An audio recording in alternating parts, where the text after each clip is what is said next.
hanging out with Henrietta.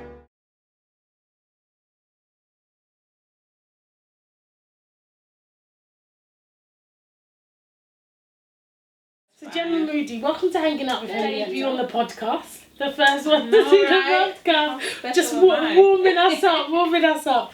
So you won Natural Stylist of the Year.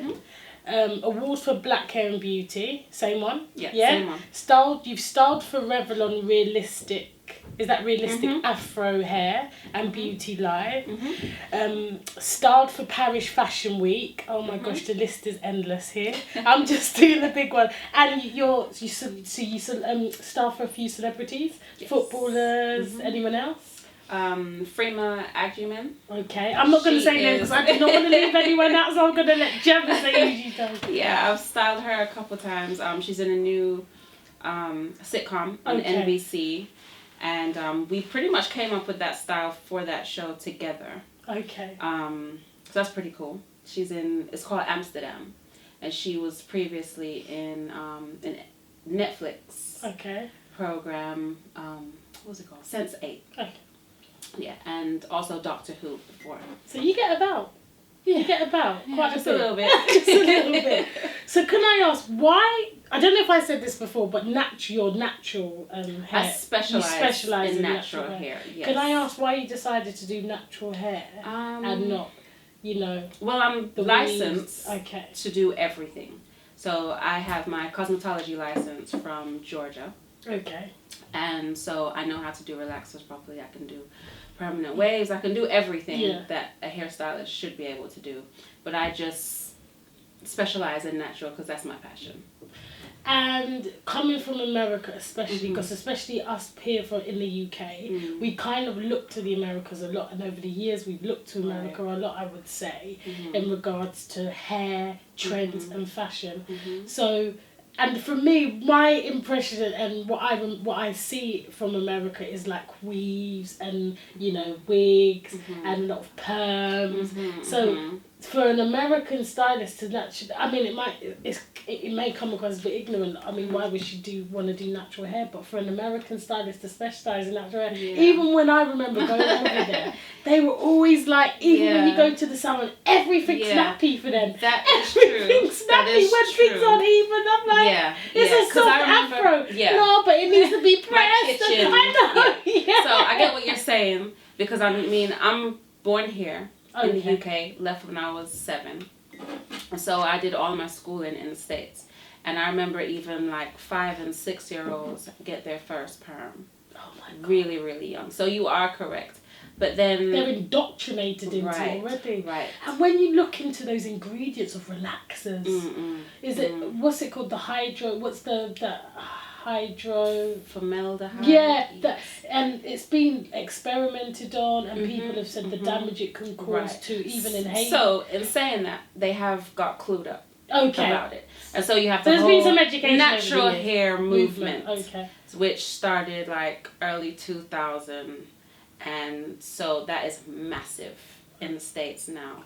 As well. Okay. Right. So I've not been for a while, so right. So now you have a lot of people transitioning into natural. They're clued up, they're more conscious, they're they're getting it together and becoming more aware of their culture and becoming more in touch with their natural appreciation hair. of their hair in its natural form. But then again, you still have those who not putting the creamy crack down. Yeah, I know. Right. So they're literally addicted to it. So the natural hair movement, I would say, has been going on for a good while before here. Okay. Because I know when I left here, it was no big deal to have natural hair. There was a lot of Afro-Caribbean and African women walking around with natural hair, and it wasn't a movement as such. Okay.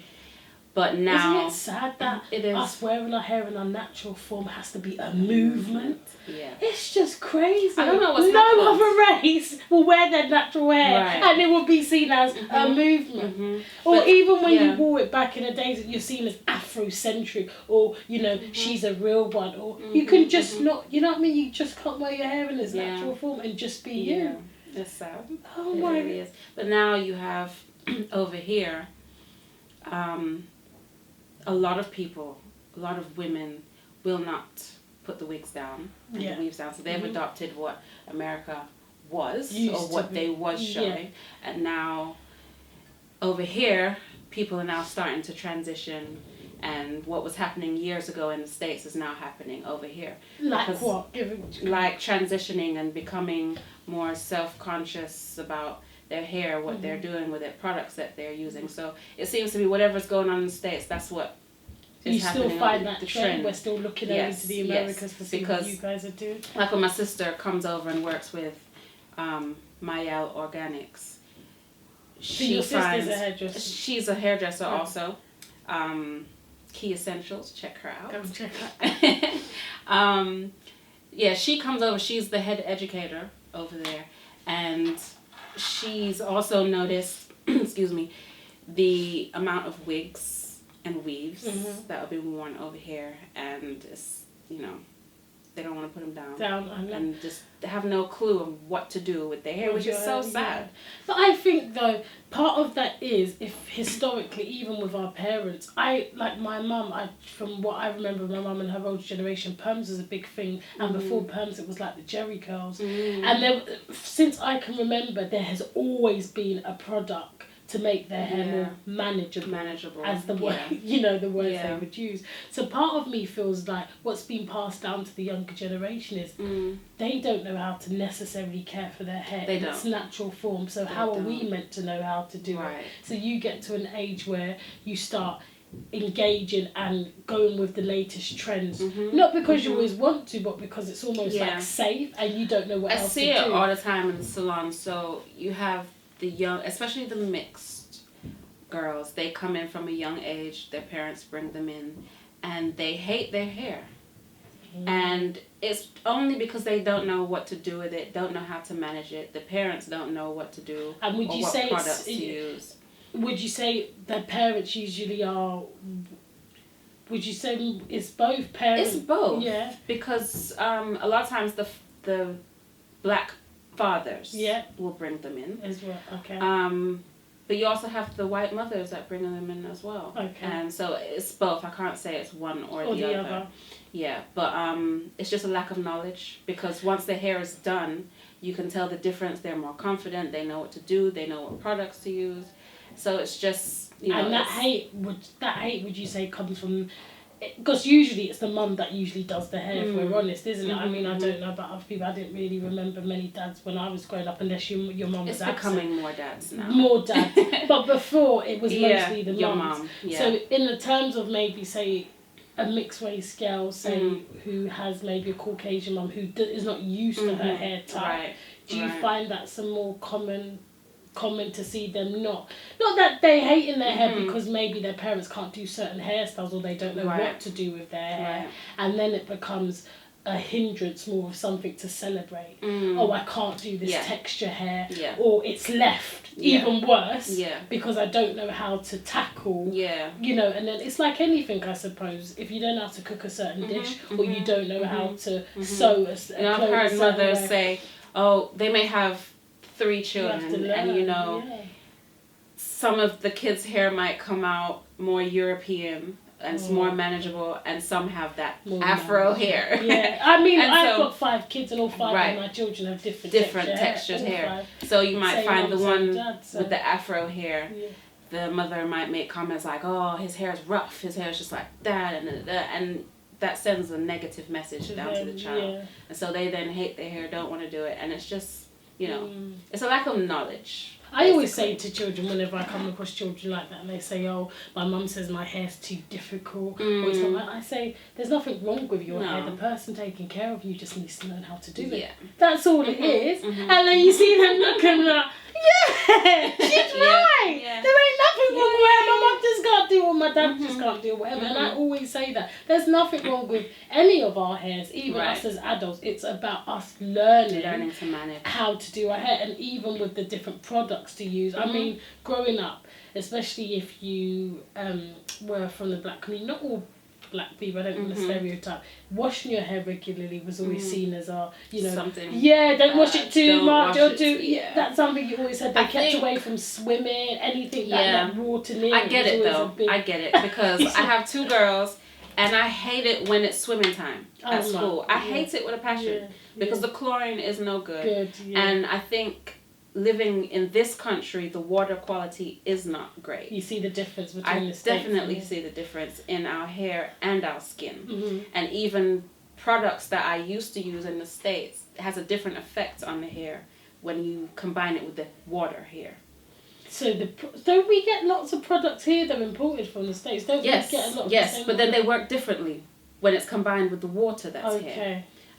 So yeah, I get it why parents will say I don't want to wash the hair too often because it can be damaging, but you kind of have to know which products to use, sulfate-free products and how to use them. But we've been brought up with a lot of stereotypes and the cocktails of products people use as well. Like somebody would be using 5 or 6 or 7, or what I mean. If it's like the leave-in, then the lotion, then the edge gel, then it goes on. The list is endless. In regards to the products though, we use as black people within the black community, the regulation, I've been reading up a lot about this recently, and the lack of regulation within the products used within black and maybe some mixture of people's hair. It's like we don't even know what we're putting in our hair these days, and it's not scrutinised as much. There's not as much testing going on as what would say products that are more targeted towards, say, the Caucasian community. I don't think there's a whole lot of difference. I just think that there are some. We're paying more attention to our products. Do you not think there's been a lot of research that has, for example, showed the lack of listing of some products in black hair products? Yeah. So they're testing these products and they're finding certain ingredients which have not necessarily been listed on the back. See, to me, if that was food or that was anything else, that would be an uproar. But it's almost like, they'll buy the products anyway. Yeah. Or we can get away with it. In my experience, because I've started a business where I'm making products myself, and I've had to go through the process with getting it signed off and assessed it by a toxologist and, passing all the ingredients and all that. I find that the products in the States have less regulations. Okay, and we get a lot of our products from the States as well. Right, but the products that are made here, it has to go through a lot. Okay. Right, so I think we probably need to be maybe looking for more UK-based products. And starting more of our own kind of That's right, and supporting those businesses. Based. Okay, that's really sad. Wow. Yeah. And in regards to hair creams such as, not hair creams, hair products such as relaxers as well. Those highly toxic ingredients that we know that are related to inhaling it for long periods of time can lead to burning of the lungs, especially damage stay away to your from scalp them altogether. Yeah. I mean, I understand that natural hair doesn't suit every lifestyle, and as a natural hair specialist, I always explain to my clients, and a lot of people disagree with where I stand on it, but yes, I'm an advocate for natural hair. I always advise it over using chemicals, but at the end of the day, it doesn't Despite suit. being trained in every... But it doesn't suit every lifestyle. Yeah. And so, what kind of lifestyle does it suit? Well, Tell me what lifestyle does perm suit? Well, you got to go to the hairdressers for you got some lawyers and some professionals that work in the industry where it's just not accepted and first impression is everything. But you see, that's sad because it's not right. It means that we don't have a real choice. Then, so some people don't have a choice, is what we're saying. Yeah. So we want to make it an open kind of like free for all. Do what you want to do. Go with whatever style you want. But really, it's not. It's not. You can, but if you're this profession, it's not really an option. And it's not even just professionals. We've seen that with people going to certain schools, like with the young girl in South Africa, in Pretoria, where her teachers were referring to her hair as distracting.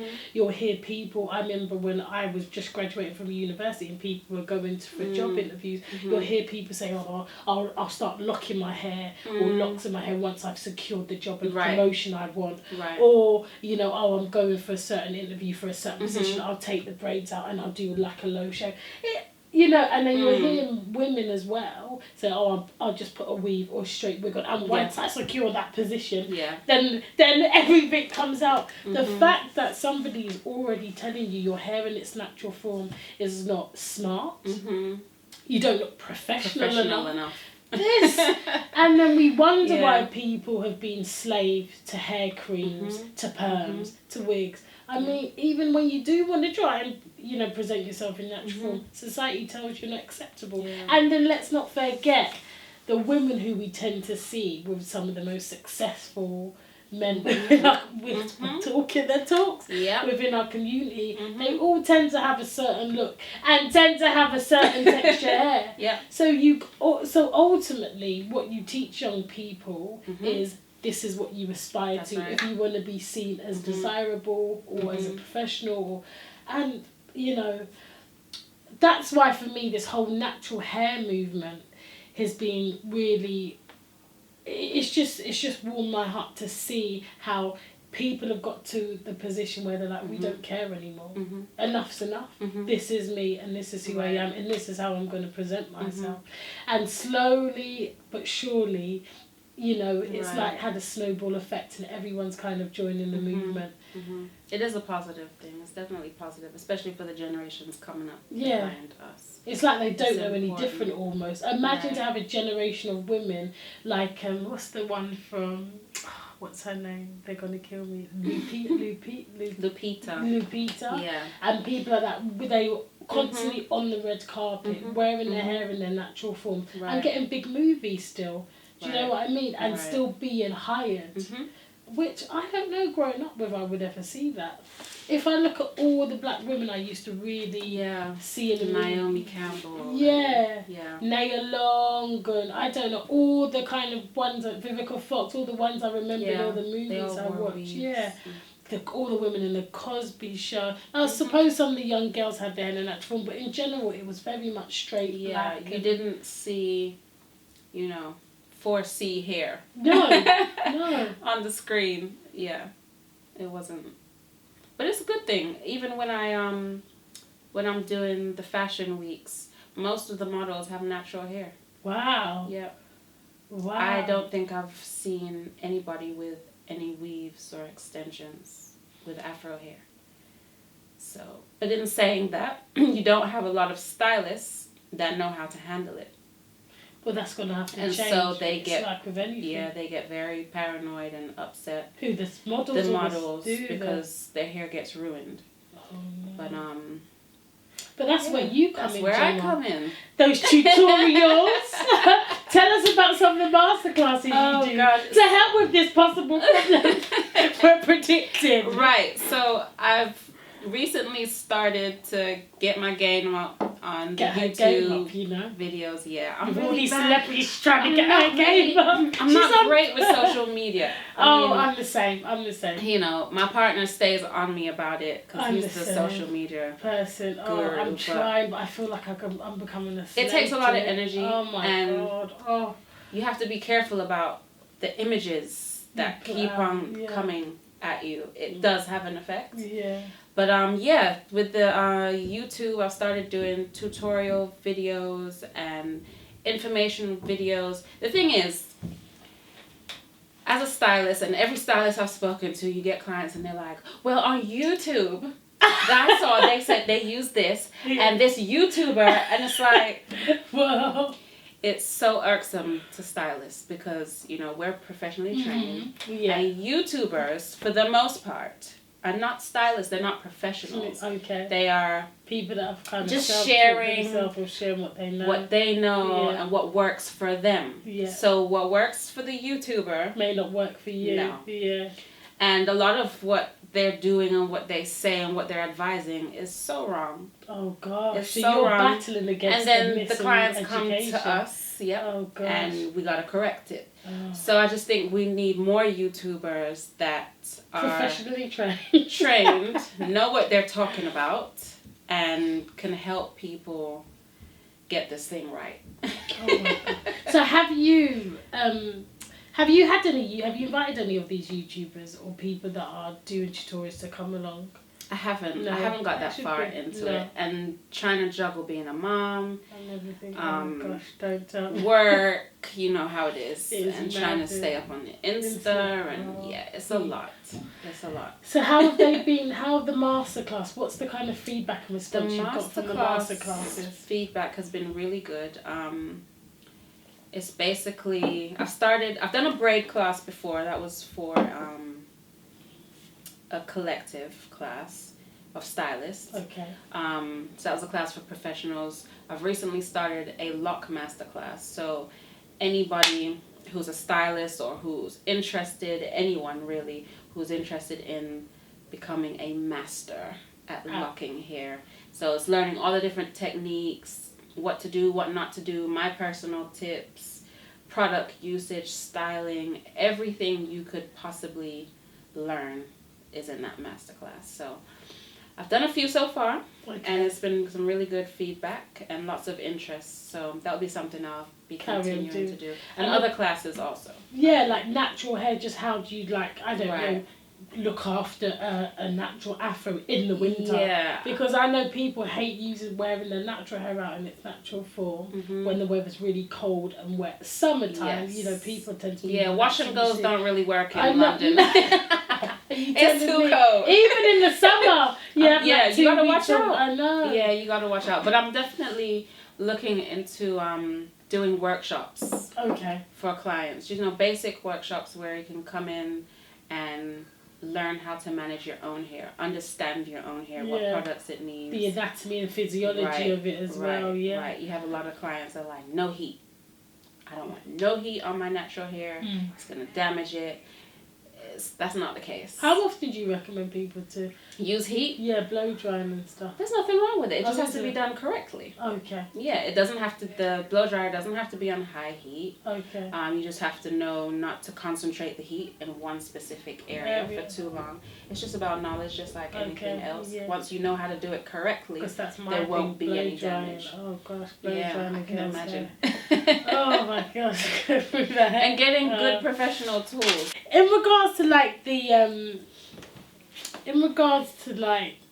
products we're using, hair and the wigs, I don't know whether it's seen as a problem to anybody else, but we're not really owning much of it.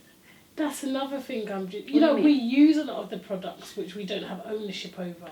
Right. Do you not, as a stylist, do you not see that as a problem?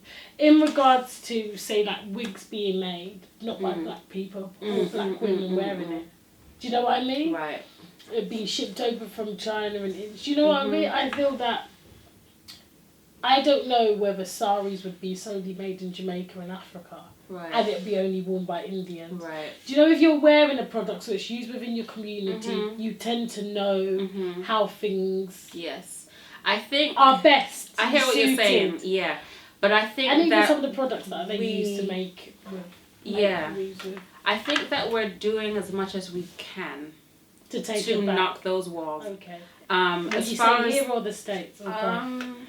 I think there's more opportunities stateside, and I think it's who you know. In everything, it's who you know, because as far as the hair goes, like buying hair, Asia has that on lock.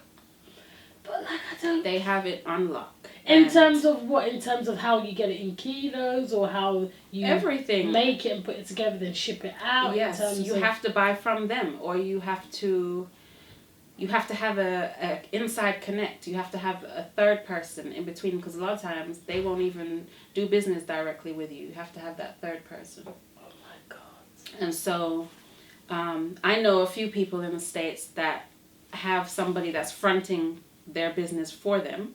Oh, but they don't actually know. They that don't know. Black American. Right. Oh my God. And It's so- that bad they won't sell to us. I mean, they'll sell to us, but Double the price, 3 times the it's price. down the line. Yeah. Oh my God. I think we're doing as best Much we as you can. can. Yeah, we're That is getting crazy, this. as high up on the chain as we possibly can, with the hair anyway.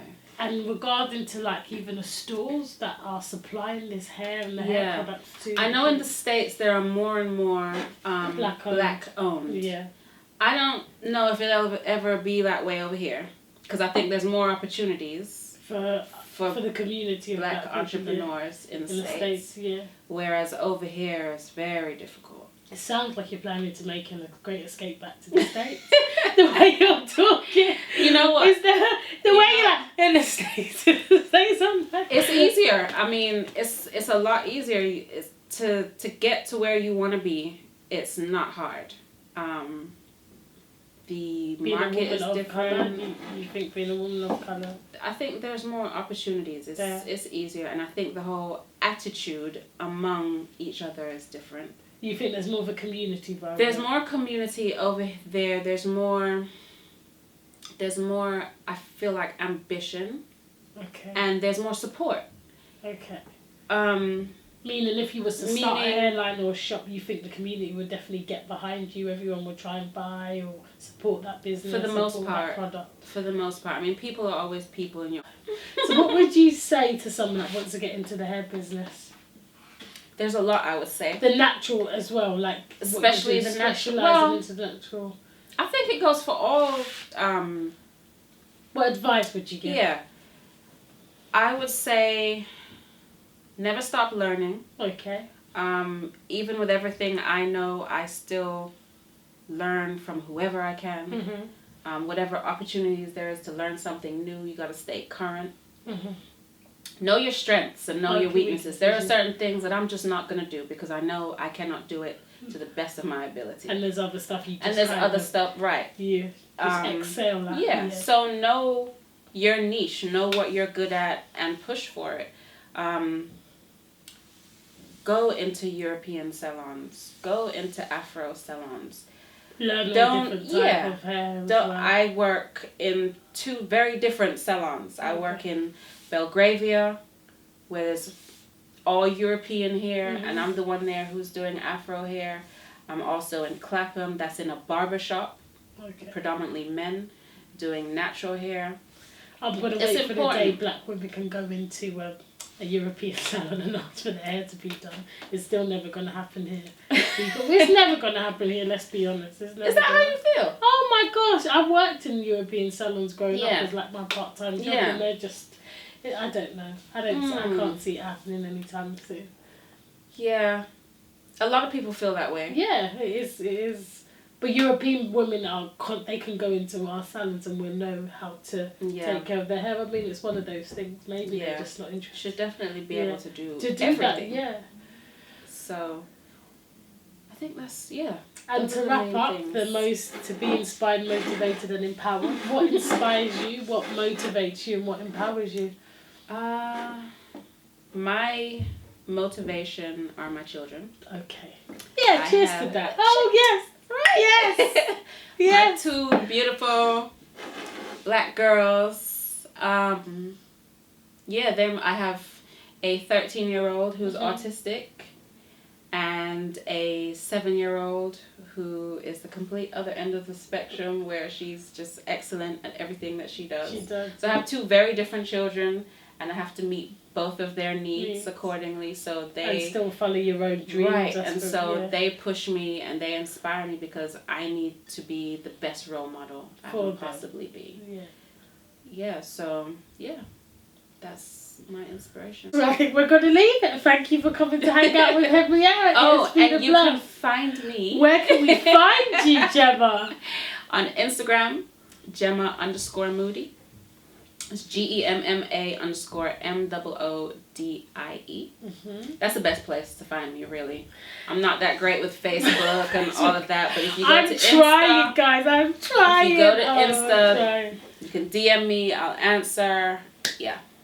And me up. you can find myself at HOWH_ on the gram. Facebook, it's Henrietta Nwagwu Rochford, and Twitter is Hanging with Hen. But I think we'll put all our details at the bottom of this anyway. So once again, thank you for coming to hang out with me. I hope it's been a blast. Oh, this was our first one. So we're warming up. We're going to have Gemma back soon. So thank you for hanging up with us, and we'll see you soon. Thank you.